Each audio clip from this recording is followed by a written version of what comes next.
is enough said.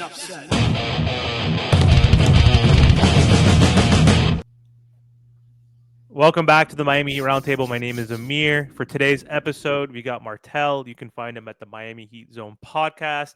We got Ernest. You can find him at the Miami Heat Talk. Congrats to both of them. They just both hit 5K subscribers. So don't forget to go to their channels and subscribe. I'm pushing to 2,000, and I'm pissed that I haven't got there yet, but I'm still appreciative for my supporters. So subscribe to my channel so I can get to 2K. Boys, it's been a while since we've had a roundtable. I know Trent is not available, unfortunately, but it's good to see you guys. How are you guys doing? Great, man. Hit the subscribe button. Martel, straight up business. Don't forget to like, share, subscribe. Y'all know the drill. Hope everybody's having a great day. I know I've been gone for a minute with the roundtable. Sorry, y'all. Just been crazy busy, but I'm glad we're back here, ready to talk some Miami Heat basketball. Let's rock and roll on another Miami Heat roundtable adventure. Yeah, boy. Yes, sir. And so the obvious thing that we should talk about first is obviously all the noise around Jimmy Butler. And we know it's noise, and we know it's mostly smoke, but where there's smoke, there typically is fire. But nothing has changed. Jimmy has not requested a trade. The Miami Heat said we're not shopping Jimmy Butler or want to trade him, right? So nothing has actually changed since the offseason when we didn't give Jimmy Butler his extension. And Jimmy, I guess, has said he's not going to he's not going to pick up his player option next year. So he wants to test free agency. So the Miami Heat now are in a big dilemma, potentially. And there's a lot of noise with Shams and Bernie Lee and all the different teams that said that he's interested in. And now Jimmy's saying, or according to his agent and Shams, he's interested in 4 destinations. So we don't need to talk about that. I want to go around and ask you guys 2 questions. One, what is your prediction with this Jimmy Butler saga? Do you think he actually will be traded by the trade deadline on February 6th? And the second part is, do you want him to be traded? Like, do you think as a business decision, it makes the most sense for the Miami to do it? Or do you think we should take one last chance with Jimmy Butler in this Jimmy Butler build and try to win a championship for Jimmy Butler? So Ernest, let's start off with you. What do you think is going to happen, and what do you want to happen? So what I think is going to happen and what I want to happen is kind of the same thing. I think it's all noise. I don't think the Heat are going to trade Jimmy at all. Like, I understand from a business side how it would benefit the Miami Heat. You can potentially get a young asset. You could potentially get a future first-round draft pick by trading Jimmy. But all the teams that are linked, like Golden State, Dallas, Houston, Phoenix, you're not going to get the same investment. You're not going to get the same quality in return. So what I think is going to happen is the same thing I've been saying for weeks. He's going to stay with the Heat. We're going to ride with him. We're going to go all in this year because for the most part, they've been healthy. Jimmy's on a contract year, so he's having a pretty good season. But I think that the Heat are going to go all in with this team. We're going to give it one more shot. It's like we've said before the offseason. This is the last year of the run-it-back mentality. So we're going to see what they have. If they go far, great. We may talk a possible extension with Jimmy. But if they don't, the writing's on the wall. And look, there's no options for Jimmy. All this talk about Jimmy leaving and going somewhere else, where the hell is he going to go? Brooklyn is the only team that has the money to give Jimmy. Why the hell would Brooklyn give Jimmy that money? And why would Jimmy go to Brooklyn? So I see 2 scenarios playing out, which both benefit Miami. He walks in free agency. I know the dramatic people are going to be like, oh, but you're losing Jimmy for nothing. Not true. That's $52 million off your books for next season. You can trade Terry Rozier. Duncan Robinson's not fully guaranteed. So now you can officially start the Bam Adebayo and Tyler Hero build. Or option 2, which would benefit both Jimmy Butler and the Miami Heat. I'm sure fans forgot about a beautiful thing that's called a sign and trade. So you can wait for the offseason, send Jimmy where he wants to go. He gets the money that he wants, and the Heat get an investment in return. Now, I understand doing the trade mid-season may get the Miami Heat the most quality, like draft picks, young assets, like a Jonathan Kuminga or something like that. I get that. But you still have to give Kuminga all that money for a contract extension. So you're still kind of hampering yourself. You're still going to get other players that are probably going to have multiple years left in their contract. So it's still kind of putting you on a hold. So I think It's either you let him walk or you do a sign and trade. Now, what do I want to happen? That.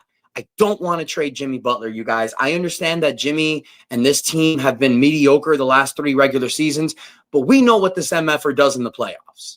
We know. And he didn't get to do it last year. And last year was a blow. I wanted to see Jimmy Butler in the playoffs. So I think for a fan perspective, because even though I have a YouTube channel for the Miami Heat, I'm a fan. I want to see Jimmy Butler in a Miami Heat uniform in the playoffs doing some damage. And if he doesn't, and if we blow it in the playoffs, right off to the sunset. That's my take. The third option, before you hop in, Martel, too, the third option, too, would be he, for some reason, he's willing to stay because he sees there's no real market, that no one is going to be willing to pay him an average, I would assume, of anywhere close to 45 or to 50. He's going to be making 52 next season, right? And so I don't see him getting 45 even or more. So maybe there's a world. The third option I would say is he takes like a 2-year deal or a 3-year deal where he takes a lower salary, kind of like DeMar DeRozan did. Yeah. He's better than DeMar. DeMar is getting like 26 million. Maybe he can do like what Kyle Lowry did. At age 35, we gave him 3 years, 90 million. Jimmy, you're going to be making way less than year one than you're 52, but you're getting that extra 60 million across 2 extra years. Would you do a 3-year, 30 million? You'll be here till you're 38. You could retire. I think that's a third option. I agree with you on the other two. But yeah, who the hell knows? And the whole Kuminga thing, I would 100% do that trade if he was on his rookie scale contract still for at least one more year. The fact that he wants a max, didn't get it, and is eligible to at least make 30 million, like, or more, right? Or what he wants. I don't think he's worth it. And he could be a rental. So like, if we had a friendlier contract with him and didn't have to worry about that, I would say, okay, give us 1 to 2 picks, give us him, Wiggins and Pods, whatever. Let's do it. But anyway, Martel, I know your answer to the first part. We had an episode yesterday, you and I, but like, what do you think is going to happen versus what you want to happen? I mean, listen, he's going to stay for the rest of the season. This will probably be the last run. The only thing that can benefit the Miami Heat is if he takes that like team-friendly deal. I just think that if he wants to win a championship and he wants to have the proper roster around him, he's going to have to take that team-friendly deal. I don't see him turning down $52 million guaranteed. I really don't, because like it's kind of like what Ernest said, there's really no team, and especially with this new CBA, you can't have all these guys making 30, 40 mil per on a roster.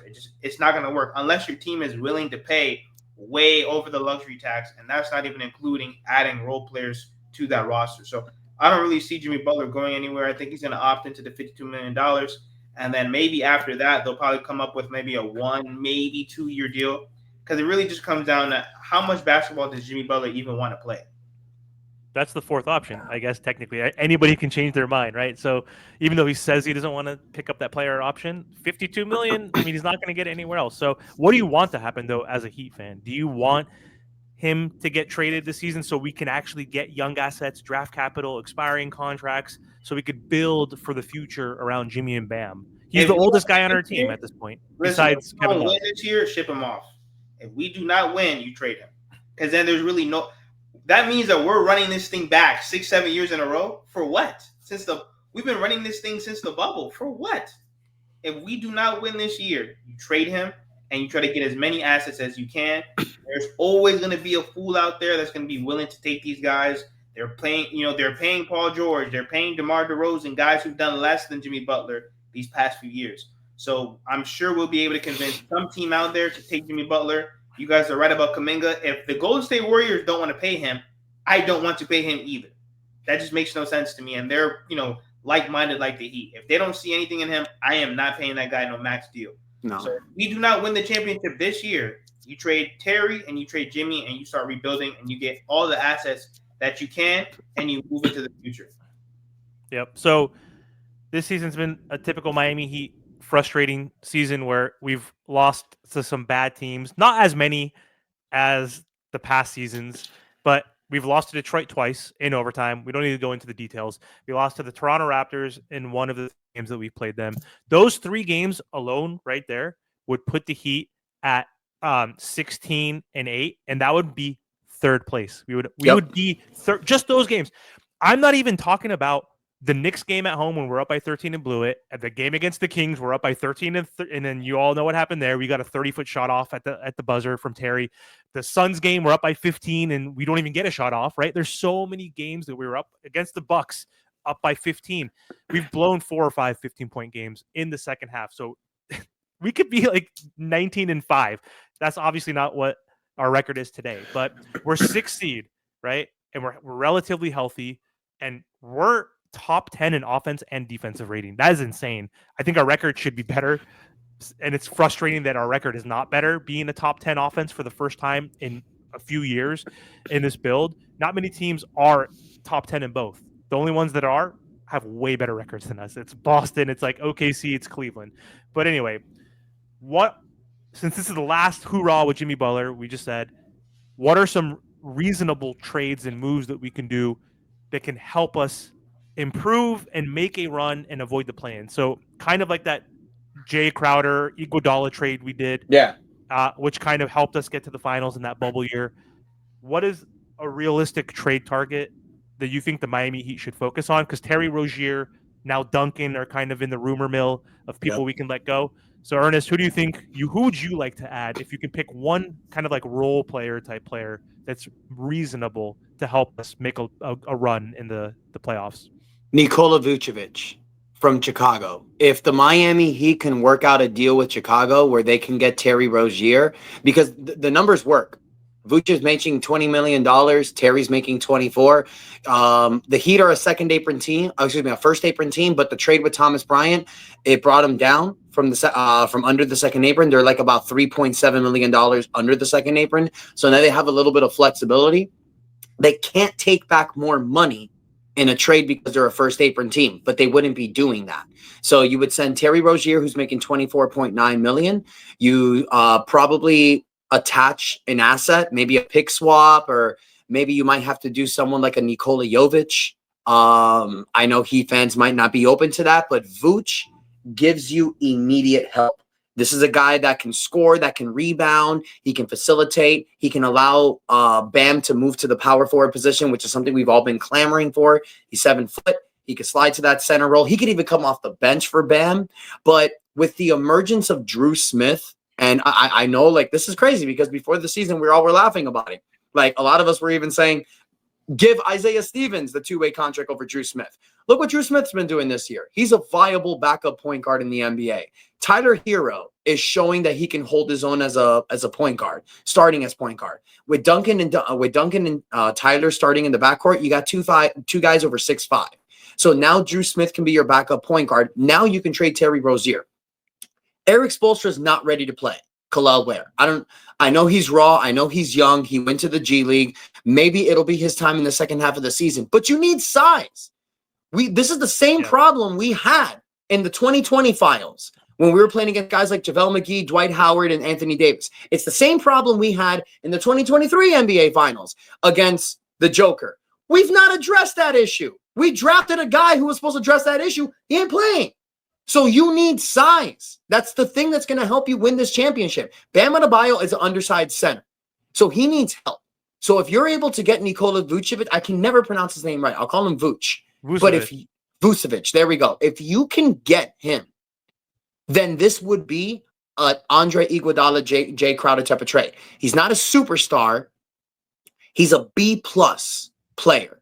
And you put a guy like that on this roster, I guarantee you, we would be a contender in the East.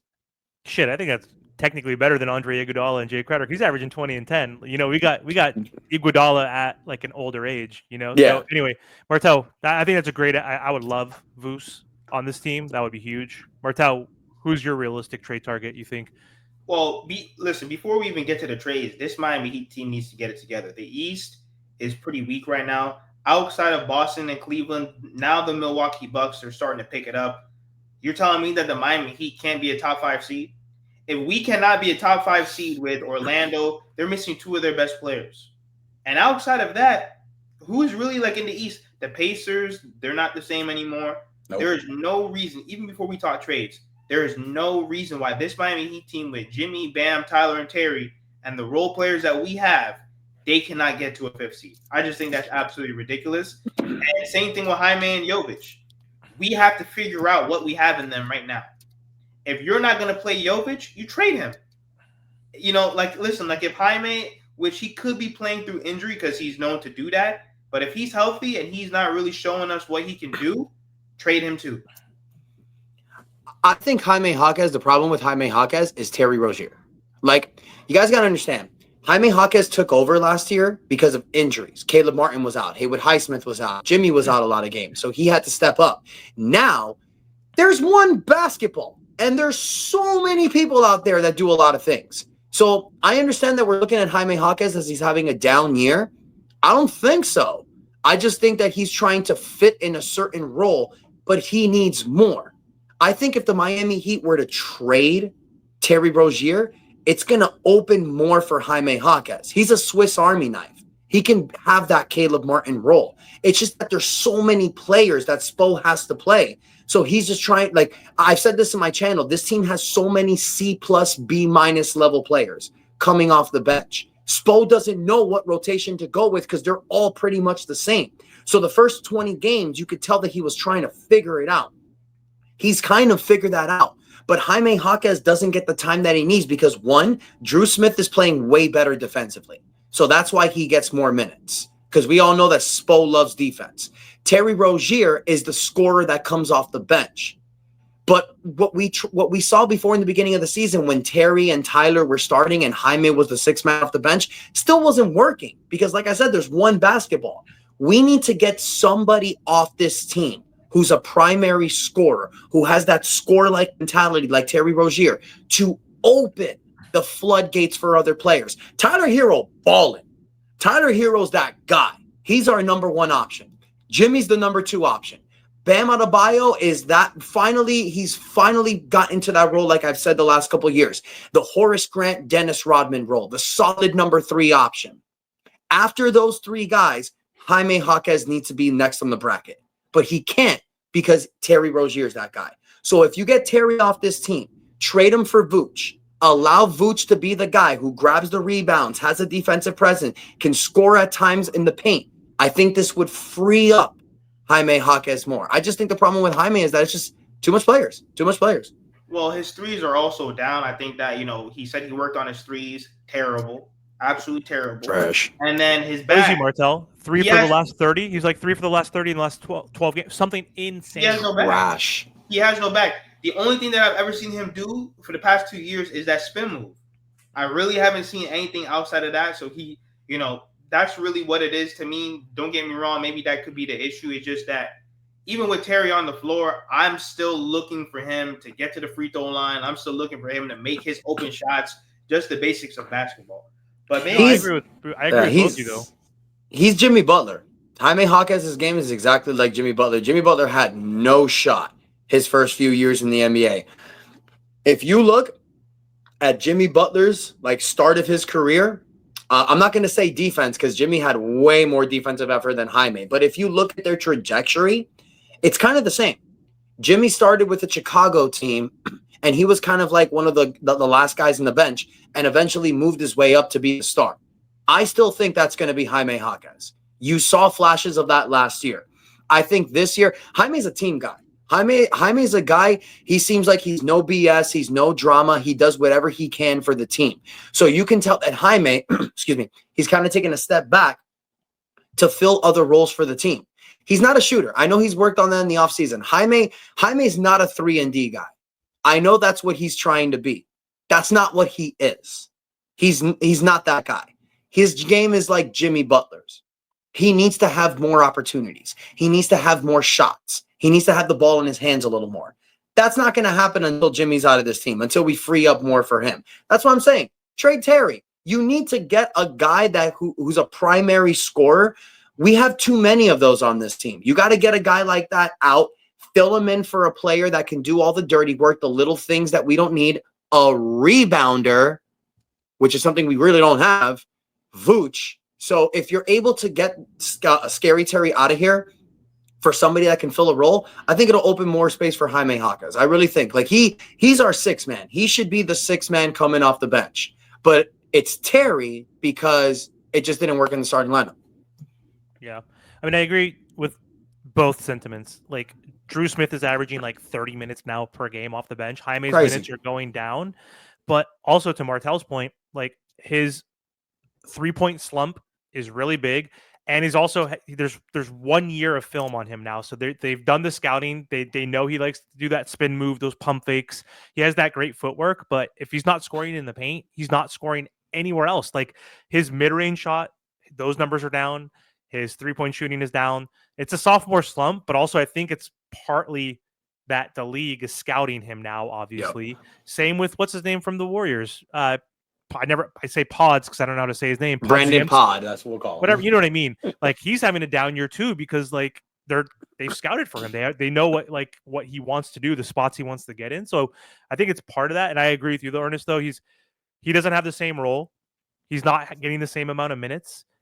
There hasn't been serious injuries where he's had an opportunity to play 35, 36 minutes. There's been a few games where he's played like 28 minutes or 29 minutes. And you'll see, though, there's only a few games where he's had 19 points, 16 points, 15 points. Most of them are all duds. So I think it's a combination of what Martel said.